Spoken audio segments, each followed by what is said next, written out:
Good morning, everybody. Good morning. Good morning. I am the Kankakee County Coroner. I've been in the coroner office since 1984 as a deputy, and then moved my way up in 2003 as the coroner. So I've got a lot of experience. What troubles me is just what the Reverend just said, is the problems with the drugs in this community. I think it's in a stage now of epidemic. We are fighting not only heroin, we're fighting cocaine, we're fighting alcohol. And basically what's really come on strong is prescription drugs. If you notice the statistics that we talk about, it's now come to the episode now that it's not just smoking the heroin or snorting the heroin. It's now come down to the needles again. Our statistics has shown we're basically in the heroin, we were doing very good in the stages of the 2009 until we hit 2013, 2014, and now 2015. We're at 15 deaths already since December 1st on overdoses. And basically a lot, I think 11 of that is heroin. We talked to the Reverend, and we had a gentleman that was 21 years of age that came in, and I had a heroin forum over in Bradley where I invited people. We had probably about 100 and some people there. And I had this gentleman come up that he was an addict. I think he's 21, 22 years of age. He started with just stealing the mom and dad's prescription drugs, and a little bit here and a little bit there. Moved into cannabis, and then it moved into cocaine, and then into heroin. He talked about that, of how he used to steal, a lot of burglaries, a lot of robberies. That's how he got his money. He had about $425 a day habits. That's what he had. He was giving up on that. He's had all kinds of treatments. And this was in basically in 2014, in February, we had the summit. And in May 16th, he lost his best friend from an overdose. And guess what happened to him? He got back on heroin. It's a little bit more pure now. It doesn't cost as much as it did years ago. That's our problem. We got a great organization of KMEG, and a lot of the officers throughout the county are very well up on this, but still, you get rid of one and somebody else takes over. That's our big problem. And the answer is, I don't really know, other than coming out to communities like you. I step out, I'm a very family-orientated coroner. I don't like to see this. I just saw an 18-year-old in this summer lose her life from heroin. 6 people were in this house. Nobody knew she died. 18 years of age. Shouldn't happen.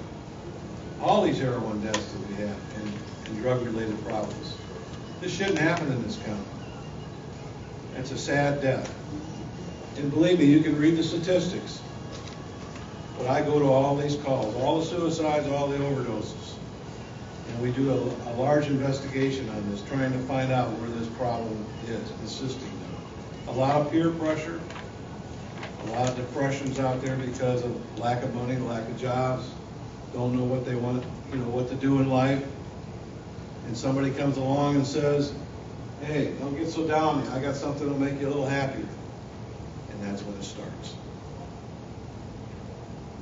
And other than that, not only has our county got a big problem, but Will County, for instance, I work very hand-to-hand with the coroner over there.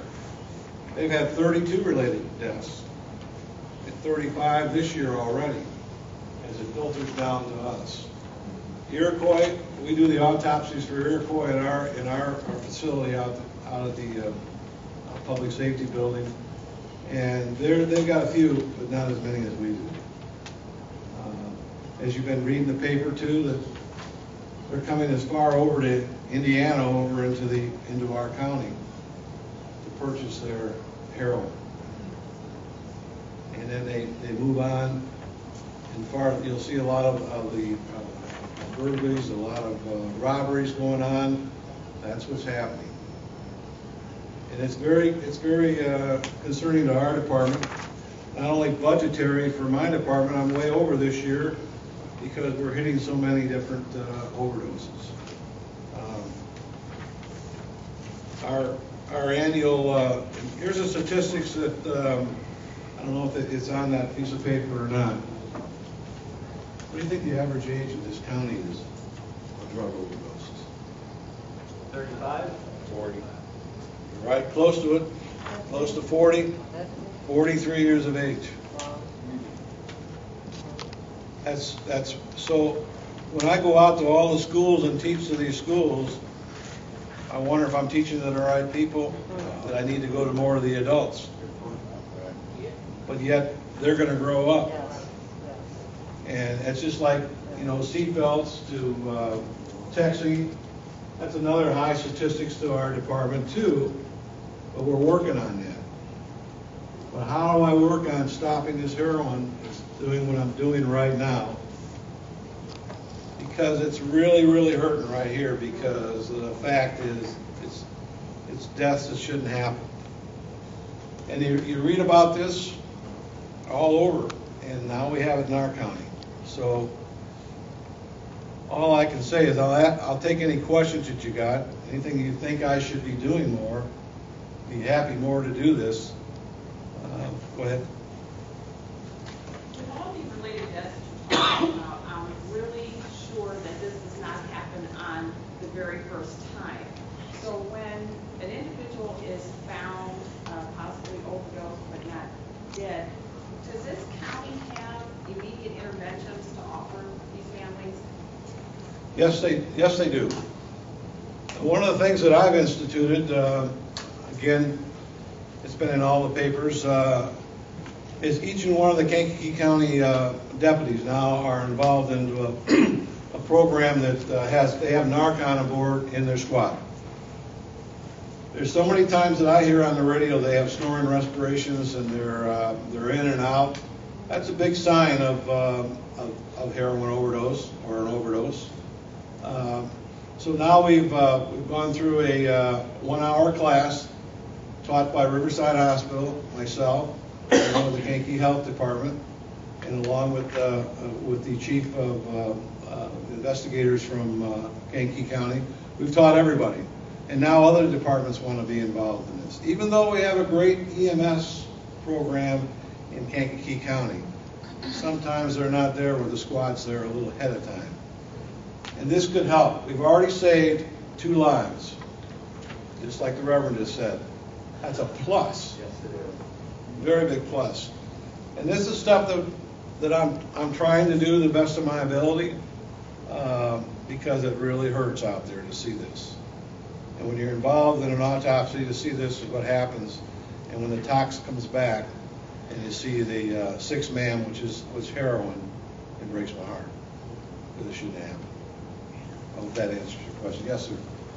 I'm looking at the ages of these people that have overdosed, and I'm really shocked by the average age that's on here. I mean, we're talking primarily 40s, 50s, and some people even in their 60s that are overdosing on these drugs.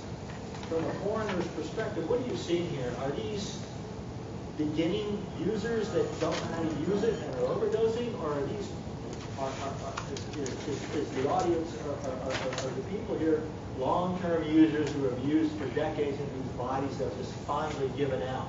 I mean, what are you looking at here in regards to the That's a great question. People that are overdosing? That's a great question. The answer is you just about said it. These are past users. A lot of them. If you get back into their history, oh no, they don't do drugs anymore. Oh, they did drugs, okay? And what's happening is it's more pure out there than what they had when they took it. And they're taking it the same way that what they did, and that's what's happening. That's a great question, and you're right on target. A lot of us do. You see a lot of it when you find somebody with that. Again, the needle's back in play again. That comes on real strong, where maybe they didn't use it before. We've had some people that have been involved there and finally say something and say, well, you know, we never used a needle before, and now we're just starting to use it because it comes in and goes quicker for us. You know, they're using more. It's more pure and it's cut different. There's been instances working with Will County where they've had rat poisoning in it. They've had different stuff. People are going to the trash cans and find fentanyl patches and they'll chew it like gum because they want that high. They'll get into your prescription. Everybody. You really know if you got 4 or 5 prescriptions at home and you take those every morning? Can you really say to yourself, somebody taking out 3 or 4 of them? What they do, they'll take them out and crush them, smoke them, snort them, whatever they can possibly do. And that's what's happening. Prescription drugs are huge in there. Every day, every autopsy, just about every other one, I should say, is involving drugs, somewhat of drugs. Well, another reason that, you know, the older people, I believe, are overdosing is because it's a known fact that you never get the same high as you got from the first time you used. So every time you return to using, you'll need to use more and more to try to get that high. And what happens is they use so much that they overdose, and that's a known fact, and that is a problem. Every time we quit and we go back, we try to use more to get that high again, and we will never get that first high, ever. But we end up using too much then. Sometimes I can see just behind us when I pulled in here this morning, I can see 2 people that we've already picked up before. Before I became paramedic, I was a city fireman for 30 years, and I was a paramedic. And sometimes I see people out on the street that you think they might be involved with alcohol, but they're not involved with alcohol. So it's a problem. And a lot of other things too, is financially wise. Sometimes you see a lot of papers from financially that they're depressed, been depressed. We're seeing a lot more up on suicides here lately. And you see all their financial reports out there. Smoke a little marijuana, and then drink a little alcohol, and then they do what they got to do. So that's what's out. It's not in Chicago. This is right here in our area. Yes. How many deaths do you think there are that aren't on this sheet? That it's even though maybe it was a heart attack, or you know that their life is really cut short because of severe alcohol or drug use, even though that maybe wasn't, you know, it wasn't like an overdose. Correct. But it's clearly what brought Right. them to That's another good question, and that's statistics that there's five modes of death that the coroner himself does. There's a natural, accident, homicide, suicide, and undetermined. Okay. That's my job to be able to determine that on the death certificate. There is a lot that will have natural deaths, but have alcohol in them or have drugs in them, but not a legal type death. Okay, and that is true. They're not into that statistics there. Good point. Believe me, every case that goes across my desk, I do a lot of investigation now to find out, and we have to pull medical records. That's why you say you'll hear about that it takes so long. Why does it take so long? Because you're doing an investigation. I got to subpoena the medical records. I got to read the medical records. Sometimes they're this thick. Sometimes they come in boxes. To try to figure out what happened here. And then, of course, you got deaths out there that also that we've lost. That go into the hospitals that fly up in Chicago and die too. So there's statistics out of that too. We don't think it could be a lot more higher on the heroin deaths get flown out. I want to ask a question. Can you tell how many deaths are due to relapse? Like saying people who have come through addiction, had a time of arrest, then they start back up and die. Because I know a couple of people who have come through addiction, had some periods of time to not use, and as soon as they pick up, that heart blows up. So, I mean, is there ways you can tell that too, like if it's been a consistent base, or if it's someone who just picked up?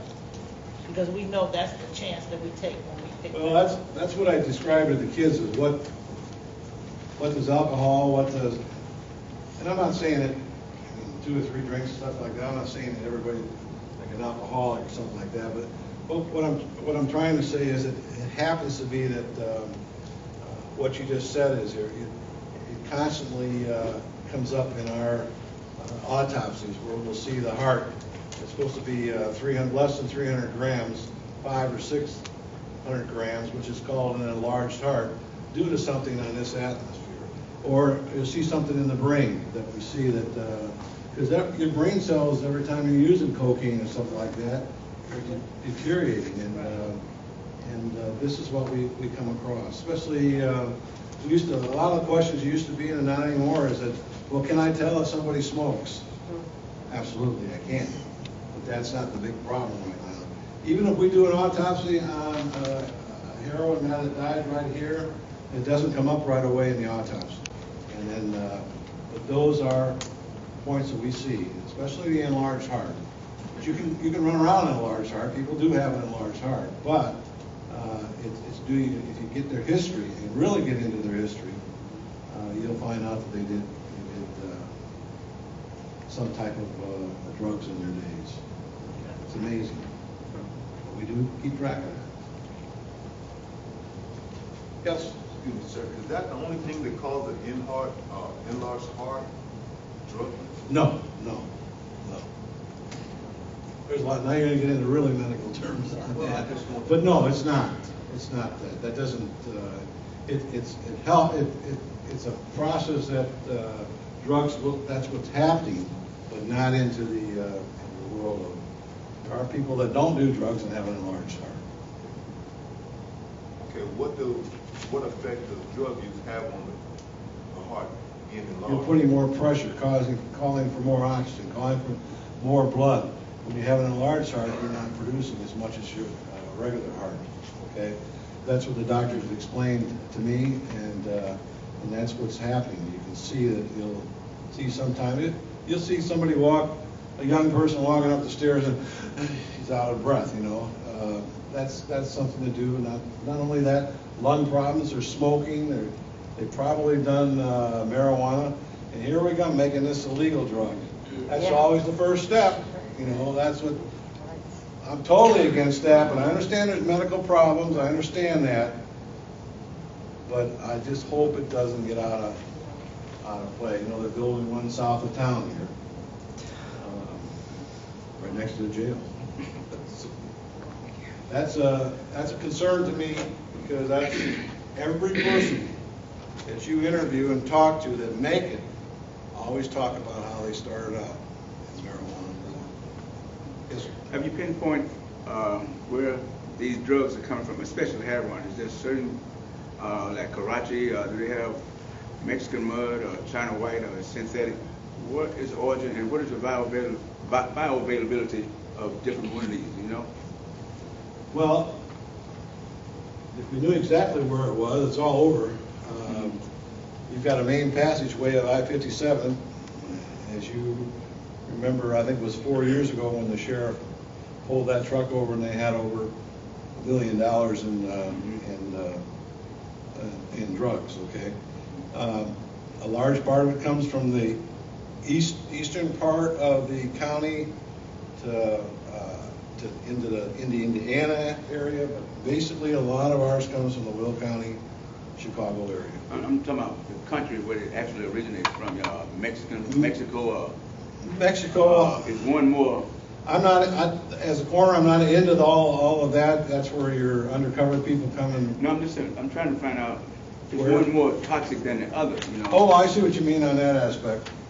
Yeah, it's some of it, like I said, is cut different than the other ones that come in, and you don't really know what you've got.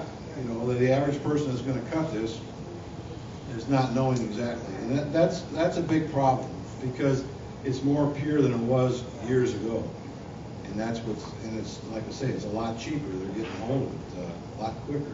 It seems like every time you're frisking somebody after in the morgue out there, you're picking up something, or they got a lot of money in their shoes. This is all stuff that leaks on. Track marks, you'd be surprised where they put the track marks. In your personal areas, so that people think that they don't see it. We have 2 board-certified forensic pathologists, which is blessed in this community to have. They really go through and check everything exactly. You'd be surprised how they do that. Yeah. Any other questions? Well, like I said, I would be more than happy to help in any which way I can. I'm enjoying this, to stand in front of everybody. Questions are great questions. It helps me out. And I want you to know that I'm doing everything I can possibly do. And people like you, if you have anything that you think I should do more, teach more. We're teaching a lot. We're teaching to all the high schools, and we're into a lot of the clubs around town. I go wherever I'm needed to point this stuff out. This is ridiculous. Yes, sir. I've seen on Facebook a couple times and actually kind of think to myself, so the dealers, why aren't they charged with murder? Now, I mean, and I actually know a couple people also that have been arrested for it, and they're out. And it's like, their life is still going on. Chances are they're back selling too. Well, there is a new law out called an induced homicide that they are working on, but that'd be a question you have to ask the state's attorney. We can produce what we can do. It goes over to the detectives. Detectives bring it out over there.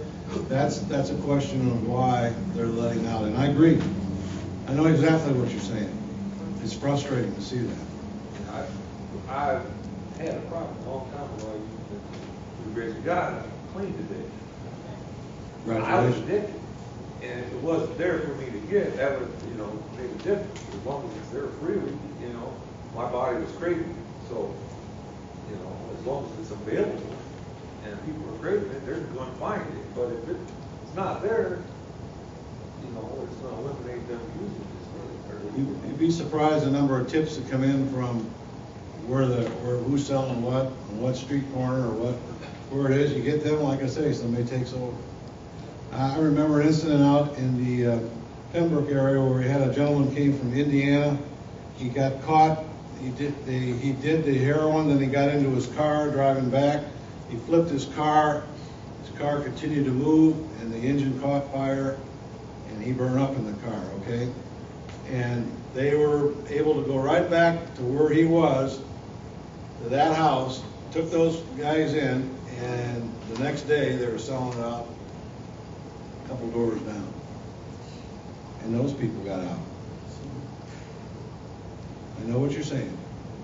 They're working on that as much as possible. Good question.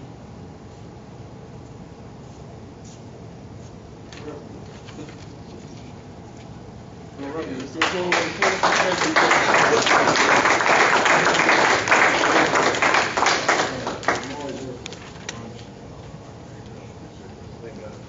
All right. That was good. Hopefully y'all asked all the questions that you had while he was here. And I know that also that, we have statistics here of people who have been involved with drug overdoses. But on the other side of that coin, we have people who die from drug-related incidents. They done stole something from somebody and they get shot, they get lead poisoning, to say, because they get killed. And those are not recorded as drug-related deaths or suicide or overdoses. But a lot of people in the addiction lifestyle die from using, from stealing, things, bad drug deals going bad. And a lot of deaths come from that's not recorded on the paper that we had. Is that correct? So we got a lot of more involved deaths that's related to drugs other than just overdosing. So those are things we need to be mindful of as well. It's not just drug overdosing that's causing death from drugs. It's the lifestyle. I mean, in the recovery rooms, you hear it all the time. If the drugs don't kill you, the lifestyle will.